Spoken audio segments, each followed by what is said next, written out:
If you have plantar fasciitis with pain on the bottom of your foot or both feet, I'm going to show you a great home exercise program that will get you back to your life fast. Hi, I'm Dr. Rob Bates, a chiropractor and a certified athletic trainer. Before you do any of these exercises, make sure you talk to your healthcare provider, make sure this is correct for you. Plantar fasciitis is that pain on the bottom of the foot.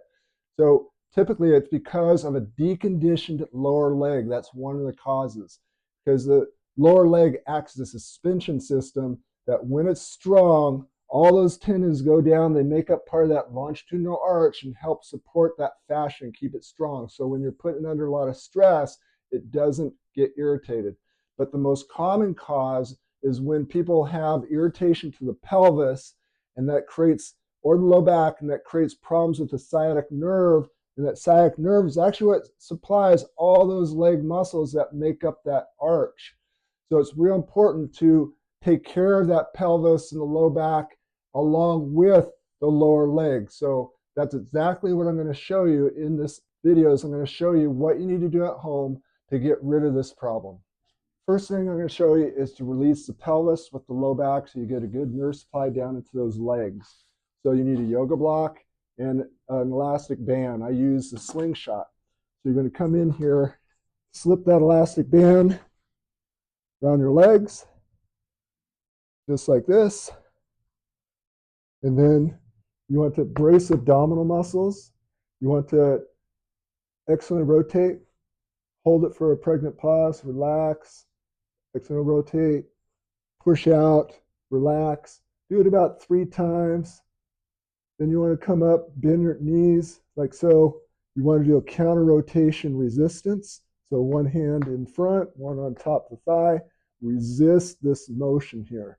So you hold it, hold it, hold it, switch it, go the other way, hold it, hold it, hold it, resist. You want to do about 2-3 times. And then the next thing you do is you slide your yoga block in here and you press firmly together, squeeze, and you're going to feel it in right at the pubic bone. You might feel it in the SI joints, maybe the low back. You might get this big pop. I just got a nice pop in there. But you do this 2 to 3 times to release that pelvis. Next thing is to release the low back lumbars.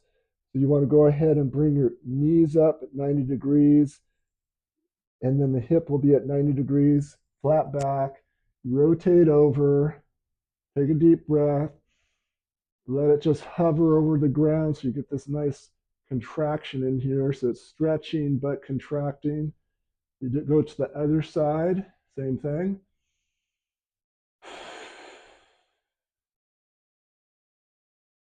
You do this about 2 to 3 times. Hold it for about 30 seconds. You can go as long as a minute. You might hear some pops and cracks. That's going to help release the low back. Now, sometimes what happens is you're going to get the low-hanging fruit of the joints that just aren't moving properly. And sometimes you have to go to a chiropractor so they can actually get in there and get the ones that are just really stuck. So this is what you can do at home. Next thing you want to do is do some mild fascia release all the way up. So you start off with the calf muscle. You get a foam roller. You just roll across that calf until you feel that tender area. Feel it in the calf, it may be mid-calf. You may have to roll a little bit inward on the inside because you're going to try to get the deep posterior tibialis area, because that's what makes up, the tibialis will make up part of that arch. And that's really that's one of them that gets deconditioned, and it causes that longitudinal arch to collapse. So you're going to go ahead and foam roll this. You find the tender spot. If you want more pressure, put your other foot on it, hold it, and then just kind of move the ankle around to get a little bit of flossing in that area. Find another spot, do it again. So take your time and go through that calf. Then you're going to work your way up, go up to the hamstring, roll down, find a spot, and you just do a little bit of extensions, contracting the quad. Go to another spot. Then you want to work your way up to your butt area, the glute, because you want to try to release the piriformis if there's any problems with that because that can clamp on that sciatic nerve and interfere. So you come up here, hold it on an area for about 30 seconds, find another spot. You're getting that glute released along with that piriformis. Next thing you want to do is work your way down to the arch. So you're going to get the arch part, release all those muscles and the fascia in the arch. You got to be real careful of this. Just real gently. You roll across there. You can stand up and support yourself. So if you want to stand up and come in here, find the tender spot, and then when you find it, just flex the toes and extend them. So you're actually flossing the arch a little bit. Find another spot. And you want to do this just for a short period of time to release some of that tissue. Next exercise is to do a nerve flossing, the whole sciatic nerve, all the way down to the bottom of your foot. You want to bend your hip 90 degrees, knee 90 degrees, come up in this position. You want to bring your toe towards your head, extend your knee. You're going to feel it stretching here, but then as you have this foot pointing towards your head, it's going to really stretch through that plantar fascia up into the calf. You're going to hold that and just kind of pump that area so you're just flossing that whole sciatic nerve. And when you get up to the top, just move it around a little bit. Do it about 4 or 5 times. You want to do both legs.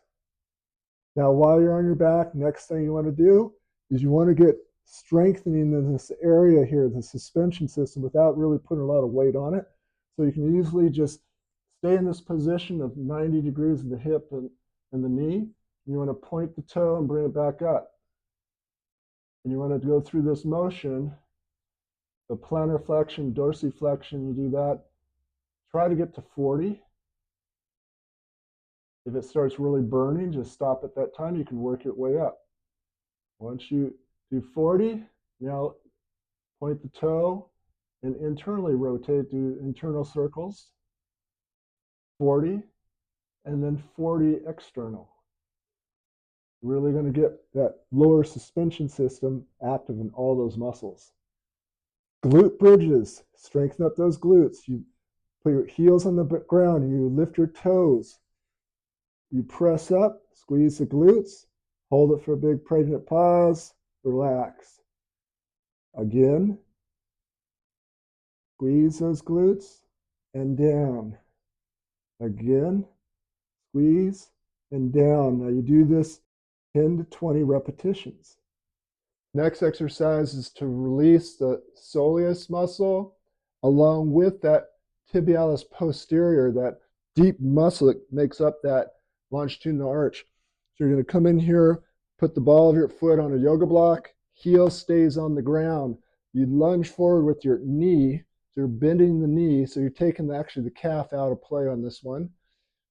And you get that stretch. The idea is you don't want to collapse in. You go over the big toe, and you want to be able to get to where this knee actually goes in front of the toe. A lot of people notice when they do both sides that it's going to get stuck way before the toe, so you're really restricted. So you want to get that, increase that range of motion down in this area. You lengthen it. You hold this for about a minute, switch, do the other side, and do that 2 sets. Now we're going to put it all together, as you want to be able to do this weight bearing. So you want to stand up, do the stance properly. You want your feet hip width apart, your toes lined up with your knees with your hips. And the idea of this is that you want to torque and kind of screw the feet into the ground. Because when you do it, you screw the foot into the ground, you're going to get this, it's this torquing like this of the foot. It's as if you took your big toe and pushed your big toe out to the side, but nothing's happening. It's an isometric contraction. So it creates an external rotation all the way up into the hip, which means your glute is going to be contracting. So you contract the glutes along with screwing that foot into the ground. Now it creates a lot of torque, but what it actually does, by contracting that area in the glute, it's going to provide an arch down in the lower area. So you're going to notice for people that have flat feet, they're going to pop up, they're going to have a little bit of an arch in there. You don't want to roll all the way out to the outside. That's defeating the purpose. You want to push through the big toe. So you stand up, you torque the feet, screw them into the ground, contract the glutes, you brace abdominals, and then you stand there just to get it set. It's a light contraction. And now the idea is you're going to do it through repetition wherever you're at. It could be in the grocery market, it could be in the bank, it could be just standing around talking to people. You could be on a walk, you're stopped at the stoplight waiting for it, and you just work on your stance. And you keep doing that consciously to program the subconscious muscles. Now, doing all these exercises every day will help reestablish the nerve connection and the power into that plantar fascia to where now you can get out there and do the activities that you want. Now, if you want to learn the best exercise to strengthen your lumbar spine, check out this video here. If you're new to my channel and you want more home-based spinal exercise programs, subscribe here. I appreciate serving you. Keep spreading the word. We'll see you in the next video.